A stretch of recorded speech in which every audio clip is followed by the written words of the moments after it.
मित्रांनो, बिग बॉसच्या घरातून सध्याच्या घडीला एक मोठी बातमी समोर येते. बिग बॉसच्या घरात या आठवड्यात डबल इव्हेक्शन होऊन 2 सदस्य घराबाहेर जाणार आहेत. या आठवड्यात घराबाहेर जाण्यासाठी एकूण 7 सदस्य हे नॉमिनेट झाले होते.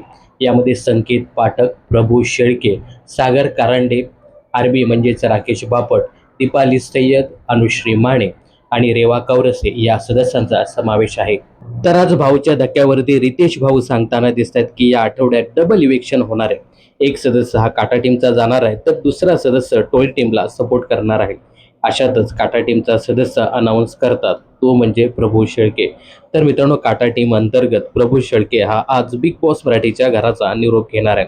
तर टोळी टीमला सपोर्ट करणारा सदस्य म्हणजेच संकेत पाठक याची देखील आज बिग बॉसच्या घरातनं एक्झिट होणार आहे. तर मित्रांनो, आजच्या दिवशी भाऊच्या धक्क्यावरनं प्रभू शेळके आणि संकेत पाठक हे 2 सदस्य घराबाहेर पडणार आहेत. तर या दोघांच्या इव्हेक्शन बद्दल विशेष म्हणजे संकेत पाठक याच्या इव्हेक्शन बद्दल तुम्हाला काय सांगायचं हे कमेंट्स करून नक्की सांगा. संकेतचं इव्हेक्शन तुम्हाला फेअर की अनफेअर वाटतं, याबद्दल तुमचं काय मत आहे हे कमेंट्स बॉक्समध्ये नक्की सांगा. बिग बॉस संदर्भातल्या अशाच अपडेट जाणून घेण्यासाठी चॅनलला सबस्क्राईब करा.